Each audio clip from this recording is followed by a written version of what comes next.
রহমতের নবী বলেন, হে গরিবেরা, ধনী লোকের বাড়ি দেখে আফসোস করিস না, টাকা দেখে আফসোস করিস না। কিয়ামতের দিন গরিব যদি আল্লাহর হুকুম মেনে চলো, ধনী লোকের 500 বছর আগে জান্নাতে যাইবা। নবীজি যদি দোয়া করতেন, উহুদের পাহাড় স্বর্ণ হয়ে যাও, স্বর্ণ হয়ে যাইতো। কিন্তু কেমন নবী, কেমন নবী, কেমন নবী! আমার আল্লাহর প্রিয় নবী মুসা নবী আল্লাহর বন্ধু, ঈসা নবী আল্লাহর বন্ধু, ইব্রাহিম আল্লাহর বন্ধু, দাউদ আলাইহিস সালাম আল্লাহর বন্ধু, ইউসুফ নবী আল্লাহর বন্ধু, ইব্রাহিম ইসমাঈল আল্লাহর বন্ধু, মুহাম্মদ আল্লাহর বন্ধু। ব্যবধানটা কোথায়? সব নবী রাসূল আমার আল্লাহ তাআলার আশিক, আর আমার আল্লাহ নিজে হলেন মুহাম্মদের আশিক। যে আল্লাহ নিজে মুহাম্মদের আশিক, সেই নবীর এত কষ্ট কেন? দুনিয়াতে আসিয়া আব্বু বলে ডাকতে পারলেন না। 6 বছরে মা হারা নবী অসহায়। আপন বংশের লোকগুলো সব দুশমন, চতুর্দিক থেকে ঘেরাও করে আছে, হত্যা করবে, হাঁটার পথে কাটা। নবী চোখের পানি ছেড়ে কাঁদেন। এমন বিপদের কালে কেউ আমার আপন হয়ে দাঁড়াইল না। সন্তান বিপদে পড়লে আব্বাকে বলে, আব্বু কোথায় আছো, তাড়াতাড়ি আসো, আমার অমুকে হামলা করে। মাকে বলে, মা বিপদে আছি, দোয়া করিও। রহমতের নবী কান্দেন, আমার কে আছে বাবা যাকে বলবো নাই? আমি বড় ইয়াতীম, আমি দুনিয়াতে মায়ের আদর নিতে পারি না, বড় অসহায়। সেই বিপদের সময় আমার বিরোধিতা যারা করেছে সব বুড়া, আর আমার উপকার যারা করেছে সবাই যুবক। যুবকেরা উপকার করেছে, বুড়ারা বিরোধিতা করেছে। ও যুবক, 1500 বছর পরে তোমার এমন কিছু আসেনি যে তুমি নবীর দরবারে দাঁড়ায় বলবা, ইয়া রাসূলুল্লাহ, আপনার কাছের যুবকের মতো আমি পারি নাই, তবে হালকা হলে একটু সহযোগিতা করেছি। নিজে দাড়ি রাখতে পারি নাই, কিন্তু একটা যুবক দাড়ি রাখার পরে তার সাহস দিছি, মাশাআল্লাহ ভালো কাজ করছো, দোয়া করিস আমিও যেন দাড়ি রাখতে পারি। জীবনে এমন কি বলতে পারবা? বরং কপাল বড় খারাপ, নিজে দাড়ি রাখো না, একটা যুবক দাড়ি রেখেছে, তুমি উল্টা তাকে ধমক দিয়া বলছো, বয়স কত? কয় এত তাড়াতাড়ি বুজুর্গ।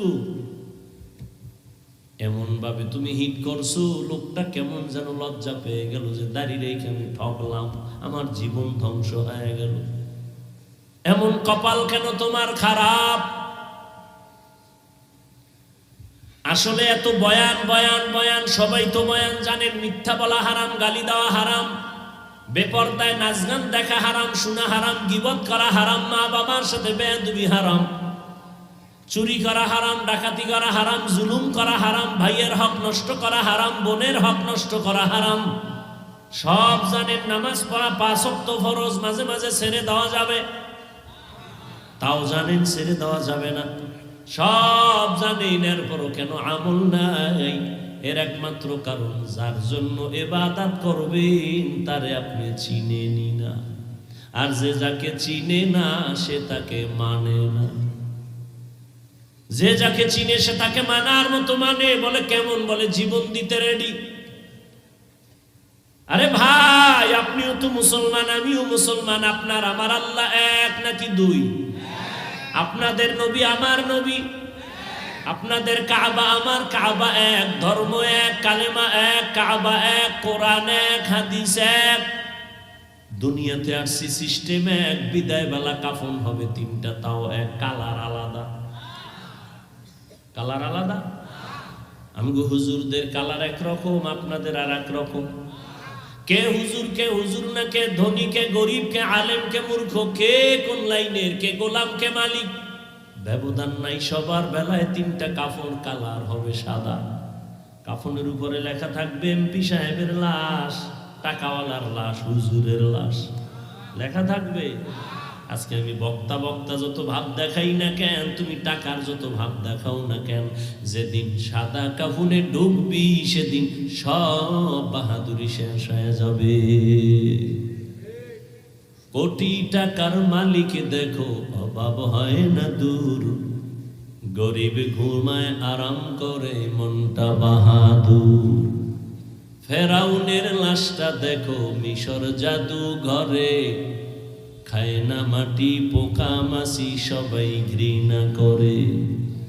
হৃদয়ে থাকিবে যার নম্রতা সদা, রহমত আসিবে সেথা প্রভুর আদা। বড়র বাড়াই থাকলে দিলে রহমত আসবে না, নিজেকে নিজে ছোট মনে করিও সাদা।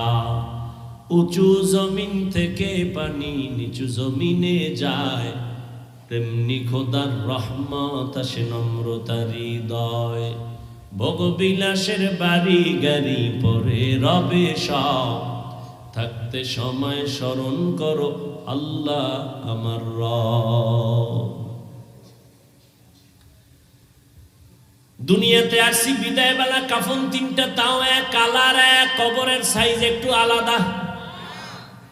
ফেনী এলাকার মানুষের কবর মনে হয় এক হাত বড় হবে, কবরের সাইজও এক। ও বুদ্ধিমানেরা, আমগো বোকাদের কথা একটু শুনো, মানবা কিনা এটা তো তোমার এখতিয়ার। ভুল করার এখতিয়ার আছে সবার, ভুল ধরার এখতিয়ার সবার নাই। একটা উসুল বলে দিলাম, মনে রাখবেন, ভুল করার এখতিয়ার আছে সবার, কিন্তু ভুল ধরার এখতিয়ার সবার নাই। মা বাবায় ভুল করছে, সন্তান তুমি উল্টা পাল্টা ব্যবহার করবা, অধিকার নাই, এখতিয়ার নাই। ভুল মাও করতে পারে, বাবাও করতে পারে, শিক্ষক করতে পারে, ছাত্র করতে পারে, সন্তান করতে পারে, ভুল করতে পারে সবাই, ধরার অধিকার সবার নাই। নামাজের ইমাম সাহেব ভুল করে না, করে না? এই কথা কইেন, কষ্ট হইলেই আমি মোনাজাত দেব। আর আপনাদের কষ্ট হয় কিনা এটাও আমি টের পাই আলাম উঠলে। যদি উঠে বুঝবো যে কষ্ট হইতেছে, আলহামদুলিল্লাহ রাব্বিল আলামিন, শুরু শেষ, আর 1 বছরে মোলাকাত হবে না। কিছুক্ষণ শুনবেন, আল্লাহ আপনি সবাইকে কবুল করেন।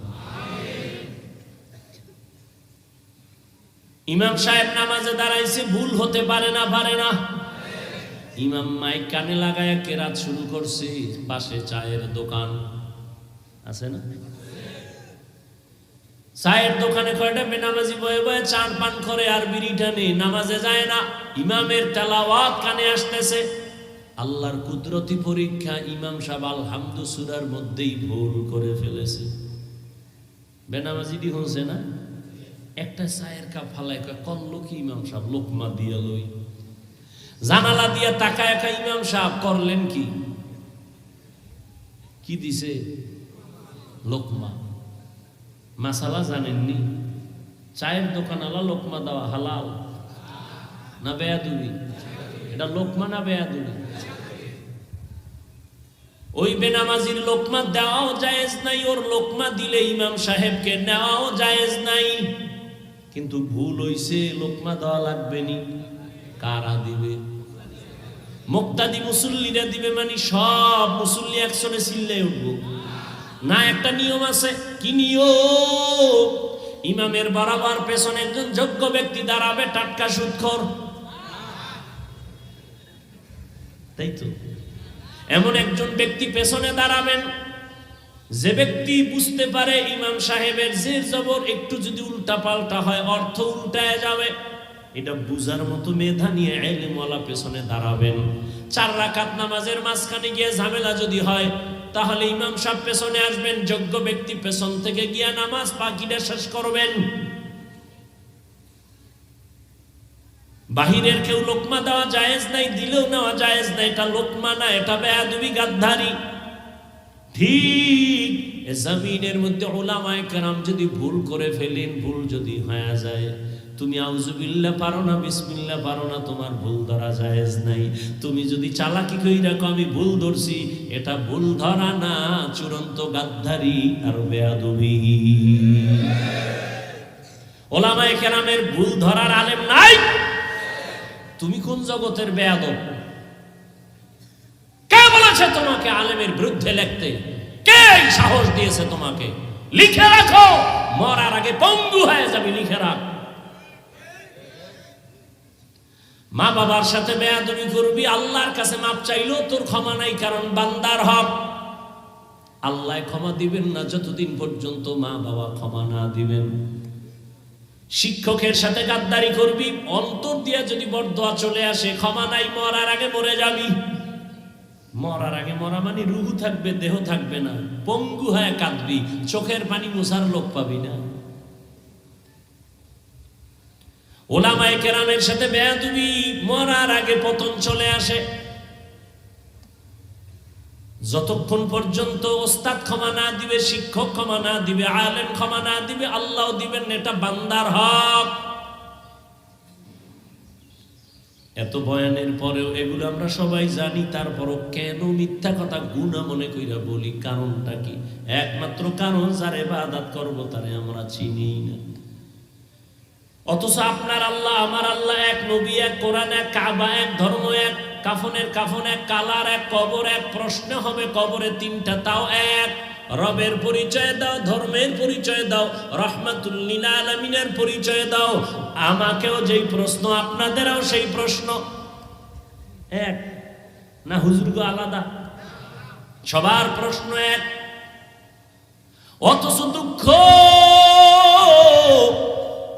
আমি টুপি মাথায় না দিলে লজ্জা পাই, আর তুমি কেমন আল্লাহর গোলাম যে টুপি মাথায় দিতে বড় লজ্জা পাও। আমি দাড়ি কাটলে লজ্জা পাই, তুমি দাড়ি রাখতে লজ্জা পাও। আমি মসজিদে না ঢুকলে লজ্জা লাগে, তোমার মসজিদে ঢুকতে লজ্জা লাগে। তুমি কেমন ভিআইপি মুসলমান? আমি পর্দা না করলে লজ্জা পাই, তুমি পর্দা করতে গেলে লজ্জা পাও। তুমি কেমন মুসলমান? আসলে কি? আমি টুপি ছাড়তে চাই না, তুমি দিতে চাও না, মাথা গরম। তোমার মাথাই নেই, গরম হইব কি? আমি দাড়ি কাটতে চাই না, গলায় ছুরি লাগাও, দাড়ি কাটবো না, কিন্তু তুমি রাখতেই চাও না। পাও ধরে এত বয়ান চলে, তাবলীগওয়ালাদের বয়ান, পীর মাশায়েখের বয়ান, জুমার খতিবের বয়ান, উলামায়ে কেরামের বয়ান, সবাই পাও ধরে দূরে বুঝায়, কেউ গালি দেয় না, কত নরম ভাষায় বুঝায়, কান্না কণ্ঠ নিয়ে বুঝায়। এরপর কেন দিনের পথে আসো না, নামাজ পড়ো না রে বাবা? কারণটা কি? আমিও মুসলমান, ও যুবক তুমিও মুসলমান, তোমার আমার আল্লাহ এক। অথচ আমি আল্লাহর মহব্বতে টুপি পরি, তুমি টুপি পরতেই চাও না। আমি আল্লাহর মহব্বতে দাড়ি কাটতে চাই না, তুমি রাখতেই চাও না। বিষয় কি? আমি আমার রবের চিনছি, মইরা গেল রবের বিরুদ্ধে যাব না। আর তুমি যতই চাপাবাজি করো, আমি রবের চিনছি, আসলে তুমি রবের এখনো চিনো নাই। এজন্য আজকের বয়ানটা তাদের জন্য যারা রবকে চিনে, রবের সাথে মোলাকাতের তামান্না করবে। ফামান কানা ইয়ারজু লিকা রাব্বিহি ফালইআমাল আমালান সালিহা। যারা রবের সাথে মোলাকাতের চিন্তা করে, ইচ্ছা করে, আল্লাহ কয় নবী জানায় দেন তাদের জন্য কর্মসূচি দুইটা। রবের সাথে মোলাকাত যারা করতে চায়, আল্লাহ বলেন কর্মসূচি প্রথম নেক আমল করো, দ্বিতীয় সতর্কবাণী নীতিবাচক কর্মসূচি, শিরিকের গন্ধ যেন না থাকে ইবাদতের মধ্যে। হাদিসে পাকে নবী বলেন আখলিস দীনাকা ইয়াকফিকাল আমালুল কালিল। উম্মত তোমার ঈমান আকীদা পরিশুদ্ধ করে নাও, অল্প আমল জান্নাতে যাওয়ার জন্য যথেষ্ট হয়ে যাবে। আয়াতের মধ্যে তরজমায় যা পাইলাম আমল লাগবে নি, হাদিসের মধ্যে নবীর কথায় পাইলাম আমল লাগবে, তবে বেশি আমল লাগবে না, অল্প আমল। বেশি না অল্প? অল্প আমল করো, তবে ইখলাসের সাথে করো, আল্লাহর জন্য করো, খালিসান লিওয়াজহিল্লাহি তাআলা। তুমি আমল করো আল্লাহর জন্য, অল্প আমল তোমাকে জান্নাতের দরজায় বিনা হিসাবে পৌঁছায় দিবে। আমি আল্লাহ মানুষকে পাঠাবার একমাত্র কারণ আমি আমলের পরীক্ষা নিব। বেশি কয় না, আমি দেখব কারা ভালো আমল করে, বেশি আমল না। আকসানু আমালা বলেন নাই, বলছেন আহসানু আমালা। আমল বড় দামি একটা সম্পদ। জান্নাতীরা জান্নাতে ঢোকার পরে কোনো আফসোস অন্তরে থাকবে না। একটা আফসোস জান্নাতীরা করবে, আল্লাহ যদি আমগো আবার দুনিয়ায় পাঠাইতেন, আরো বেশি বেশি আমল কইরার পরে আসতাম। আমল সে জিंदगी बनती है जन्नत भी जहन्नम भी। আমলের দ্বারাই মানুষ জান্নাত পাবে, আমলের কারণেই মানুষ জাহান্নামে যাবে। আমল মানে কাজ। এই আমলটা আবার দুই ভাগে ভাগ করা, বদ আমল আর নেক আমল। ফরজ, ওয়াজিব, সুন্নাত, মুস্তাহাব এগুলো নেক আমল। গুনাহে সগীরা, কবিরা, শিরক, বিদআত, কুফর এগুলো সব হলো বদ আমল। আবার এই বদ আমল দুই প্রকার, ফাহশা আর মুনকার। ইন্না সালাতা তানহা আনিল ফাহশাই ওয়াল মুনকার ওয়া লাযিকরুল্লাহি আকবার। আমল করি ওরে মুমিন। আমাকে একটু জবাব দেন, সাহাবায়ে কেরামের মতো দামি কোন মুফতি সাহেব আসেনি? এই মোনাজাতটা দিয়েই ফেলাম, কিন্তু ডিস্টার্ব করেন না, ক্ষতি আপনার হবে, আমার না। এরে আল্লাহর বান্দারা, সাহাবায়ে কেরামদের থেকে বড় মুফাসসির কেউ আছে? বড় মুহাদ্দিস? তারা তো অনেক বড়, তাকওয়াওয়ালা, ইখলাসওয়ালা। ঠিক বলেন, তারা তাহাজ্জুদ পড়ছেননি? বলেন বলেন। ইশরাক পড়ছেননি? আওয়াবিন পড়ছেননি? আবার ওদিকে জিহাদের ময়দানেও তারা গেছেন, ব্যবসাও করেছেন, চাকরিও করেছেন, সন্তানের হক, স্ত্রীর হক সব আদায় করছেন, আবার সারা রাত নামাজে কাটাইছেন। আল্লাহ তাদের এমনি এমনি জান্নাতের সুসংবাদ দেন নাই। আল্লাহ কতটা রাজি হইয়া তাদেরকে জান্নাতের টিকিট পাঠিয়ে দিলেন। জান্নাতের টিকিট হাতে পাইয়া ও জীবনভর কান্নার আওয়াজ। রহমতের নবী বলেন, আমি আয়েশা রাদিয়াল্লাহু আনহার হুজরায় ঘুমায় গেলাম। আমার চোখ বন্ধ যদিও, কিন্তু আমার অন্তর ঘুমায় না। আমার মাথার শিওরেই তো মসজিদে নববী, ছোট মসজিদ। হঠাৎ করে রাতের গভীরে শুনি কান্নার আওয়াজ। কে কান্না করে? আমি ঘুম থেকে উঠলাম, নজর করে দেখি দুনিয়ার ভিন্ন কেউ না, জান্নাতের এক নাম্বার সাহাবী আমার আবু বকর নামাজে দাঁড়ায় কাঁদতেছেন। জান্নাতের টিকিট পাইয়া আবু বকর, আপনি নামাজে কেন কাঁদেন? ইয়া রাসূলুল্লাহ, আল্লাহর আদালতে কেমনে দাঁড়াবো সেই ভয় আমি কান্না করি।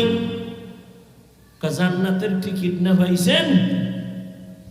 ইয়া রাসূলুল্লাহ, জান্নাতের টিকিট যে আল্লাহ দিছেন খুশি হইয়া, আমার ভয় লাগে না জানি কোনো অন্যায় হইয়া যায়, আর আল্লাহ যদি বেজার হয় টিকিটটা ক্যান্সেল করে দেয়, আমার উপায় কি হবে? কিয়ামতের ময়দানে সব মানুষগুলো উলঙ্গ দাঁড়াবে, নারী পুরুষ সবই উলঙ্গ। এমন ভয়ঙ্কর অবস্থা হবে, নবীরা পর্যন্ত যাদের গুনাহ নাই তারাও কান্না করবেন, আল্লাহ কি উপায় হবে আমার? তাদের এত সুন্দর তাকওয়া, ইখলাস, নামাজ, এত সুন্দর তেলাওয়াত, এত সুন্দর তাদের রোজা, এত সুন্দর আমল, এরপরেও তারা যদি কান্না করেন, আপনার আমার তো নামাজ নাই, রোজা নাই, তেলাওয়াত নাই, টুকটাক যা করি আপনাদের দেখানোর জন্য করি, যেন আপনারা আমাকে বুজুর্গ কোন। একা একা যখন নামাজে দাঁড়াই তখন গেঞ্জি পরি, জামাও পরি না। আমাকে আমি বলছি, আপনি আপনাকে বলেন। 10 রাকাত নামাজ পড়তে আমার 3 মিনিট লাগে না মানুষের সামনে। কত আস্তে আস্তে নামাজ পড়ি, 4 রাকাত নামাজে 6 মিনিট চলে গেল। এই নামাজ তো আমার আল্লাহর জন্য হয় নাই, তেলাওয়াত তো আল্লাহর জন্য করতে পারি নাই, নাজাতের কোনো রাস্তাই তো পাইলাম না সাহাবায়ে কেরামের তুলনায়, তাহলে তো আমগো গলায় রশি লাগায় চিল্লানো দরকার, আল্লাহ মাফ করে দাও। অথচ কপাল বড় খারাপ, নিজেও কাঁদে না, কেউ যদি মোনাজাতে কান্না করে তাও পছন্দ করে না। এমন নিমক হারাম কপাল পরা নাই? নিজেও নামাজ পড়ে না, অন্য নামাজ পড়ে তাও পছন্দ করে না, নিজেও দাড়ি রাখে না, অন্য দাড়ি রাখলে তাও পছন্দ করে না, নিজেও টুপি পরে না, নবীর আদর্শের টুপি নিজেও পরে না, অন্য পরলে পছন্দ করে না, নবীর আদর্শে নিজেও পাগড়ি পরে না, অন্য পাগড়ি লাগায় পছন্দ করে না, আল্লাহর মহব্বতে কেউ জিকির করে নিজে করে না, অন্য করে তাও পছন্দ করে না, নিজেও পর্দা করে না, অন্য পর্দা করলে তাও পছন্দ করে না, নিজেও হালাল ভাবে খায় না, অন্য যদি হালাল খায় সহ্য করতে পারে না। এমন বেঈমান, এমন নিমক হারাম আছে না নাই? অভাব নাই। আমি নামাজ ছাড়তে চাই না, আপনি নামাজ পড়তে চান না, বিষয় কি? অথচ আপনিও দাবি করেন মুসলমান, আমিও দাবি করি মুসলমান। আসলে জাহান্নামের ভয় নাই, আল্লাহর আদালতে দাঁড়ানোর ভয় অন্তরে নাই। এজন্য নেক আমল, আর আমল বেশি লাগবে না, একটা আমল যদি ইখলাস নিয়ে করো জান্নাতের দরজা খুলে যাবে। ঘটনাটা আমি সব জায়গায় বলি, আজও আপনাদের রিপিট করে শোনাচ্ছি। একটা কেচ্ছা বলি, কেচ্ছা কি বলবো, কথা কেন? তুমি ফেসবুকে লেখো, আমি কিচ্ছা কাহিনী কই, আর আমি নিজেই বলতেছি, তোমার বলার কি দরকার? তোমারটা আমি বলতেছি। আমরা কেচ্ছা কাহিনীর ওয়াজ করি, এটা কি নতুন? তো কিসসা কাহিনীর ওয়াজ করি, আইসো কেন ওয়াজ শুনতে? জানো না কিসসা কাহিনীর ওয়াজ করি? আসছো কেন? এতগুলো মানুষ আসছে কেন? এই রাত্র 12টা পর্যন্ত বসে রয়েছে কেন? এটির লাডিলে ফিডা কিসসা কাহিনীর ওয়াজ শুনতে আইসো কেন? সব আমার বাপের বাড়ি চলো, দেখতে নারী চলন বাঁকা, নিজের দাড়ি নেই, টুপি নেই, দাড়িওয়ালার বিরোধিতা, টুপিওয়ালার বিরোধিতা। তোর কপালে কার অভিশাপ লাগছে? তাড়াতাড়ি দোয়া নে, তওবা কর। ওই যে শুরুতে বলছি না, মা বাবার অভিশপ্ত সন্তান ছাড়া আলেমের বিরোধিতা করে না। মা বাবার অভিশপ্ত সন্তান। কেচ্ছা কাহিনী কি বুঝাইতে চায় সাধারণ মানুষকে? আমরা কেচ্ছা কাহিনী রস করি। আরে আহমক, আরে জাহেল, নির্বোধ, পৃথিবীর শ্রেষ্ঠ কিচ্ছা কাহিনীর কিতাবের নাম কোরআন শরীফ। তোর বুকের পাটা থাকলে দাঁড়া, আর আমি যা বলি লেখ। পৃথিবীর শ্রেষ্ঠ কিচ্ছা কাহিনীর কিতাবের নাম কোরআন শরীফ। দ্বিতীয় কিচ্ছা কাহিনীর শ্রেষ্ঠ কিতাব হাদিস শরীফ।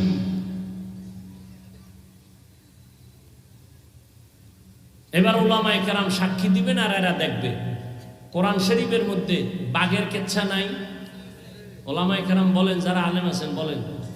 গরুর কেচ্ছা নাই, সাপের কেচ্ছা নাই, পিপিলিকার কেচ্ছা নাই, মশামাছির কেচ্ছা নাই, হাতির কেচ্ছা নাই, উটের কেচ্ছা নাই। কি বুঝাতে চাও মানুষকে? দুনিয়ার মানুষ বিচার করে উপরের হালাত দেখে, আমার রব বিচার করে কলব দেখে। একটা কেচ্ছা শুনাই না? শুনবেন? হ্যাঁ শুনেন। অন্য জায়গায় বলছি, অনেকে শুনে থাকতে পারেন, বা অন্য ওলামায়ে কেরাম বলেন। আমি রিপিট করে শোনাচ্ছি। এক এক ফুলের এক এক ঘোরান কার কথায় গিয়া কলবের মধ্যে হিট করে, আর বলে জীবনে আর নামাজ ছাড়বো না, সফল। আল্লাহর এক বান্দি জাহান্নামী, এমন কোন গুনাহ নাই জীবনে করে নাই। ওই জাহান্নামী নারী এলাকার সবাই জানে, সব থেকে বড় পাপিষ্ট গুনাহগার। ওই মহিলা দয়ুস নামে পরিচিত। এমন বর্বর, এমন জাহেল, এমন বেআমলওয়ালা, এমন নেশাগ্রস্ত হয়ে থাকে নারী। একদিন রাস্তা দিয়ে হেঁটে যায়, নজর করে দেখে রাস্তার কিনারে একটা কুকুর জিহ্বা বের করে কাঁদতেছে পানির পিপাসায়। ওই আল্লাহর বান্দির অন্তরে মায়া জন্মায় গেল। কুকুরটায় পানির পিপাসায় ছটফট করে, কই একটু পানির ব্যবস্থা করা যায়। আল্লাহর বান্দি গুনাহগার, কিন্তু কুকুরের জন্য মায়া লাগছে, দৌড়ায় গেল পাশে, পানি কই পাই। খুঁজতে খুঁজতে একটা পানির কূপ পাইল, কিন্তু দুঃখ পানি অনেক নিচে, উঠাবার কোনো পাত্র নাই। আল্লাহর বান্দির পায়ে ছিল চামড়ার মুজা, মুজাটা কইলা পানি উঠাইয়া কুকুরের কাছে নিবে। মুজাটা যখন নিচে ফেলছে, দেখে পানি আরো নিচে উঠাবে কেমনে। আল্লাহর বান্দি চিন্তা করলো, মহিলাদের হঠাৎ বুদ্ধি, চিন্তা করলো এখন এই মুজা আর একটু নিচে কেমনে নিব।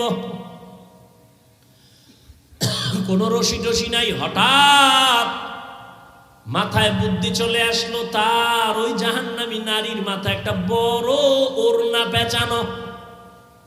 কি ওড়না তো এখন জমিনে নাই। এক জায়গায় ভাত খাইতে বইছি, অনেক আগের কথা, দাওয়াত দিছে, বললাম দস্তারখান দেন, খবর নেই কি আমার ধুয়ে পালাই গেল প্লেট একটা দিয়া। দস্তারখান চিনে না, কতক্ষণ পরে লইয়েছে পত্রিকা, লেডিস আর জন্ডিস সমানে ঘুমাই রয়েছে। বললাম এটি হবে না, ওড়না আনেন কাপড়ের। আরে দস্তারখান অনেক খুঁজে টুজে ম্যাডামের একটা ওড়না নিয়ে এসে। আমি বললাম ভাই গামছা আছে নি, গামছা। পরে দৌড়ে একটা পুরান গামছা আছে। আর যখন আনতেই পারে না, ঠেকাবে ঠেকায় পকেটে একটা দস্তারখানের কাজ যেন সারে মোটামুটি পকেটে রাখি। এই ছোটকাল থেকে মায়ে শিখাইছে, বাবায় শিখাইছে, দস্তারখান না থাকলে প্লেটটা টান দিয়ে বাবায় লয়ে যেত। আর যেই ফিডা খাইছি এই দস্তারখানের জন্য, আর এখন ফতু হইতেছে দস্তারখান লাগবে না, মাটিত খাও। কদিন পর ফেলেও বাদ হয়ে যাবো, মাটিত খাও। হায় হায়, খালি ফতোয়া ফতোয়া, এটা জায়েজ নেই, ওটা জায়েজ নেই, সবাই ফতুয়া লয়ে দৌড়াইলে তাকওয়া মানবে কারা? ইন্না আকরামাকুম ইনদাল্লাহি আতকাকুম, আল্লাহর কাছে সবথেকে বড় দামি যার মধ্যে থাকবে তাকওয়া, আল্লাহর ভয়।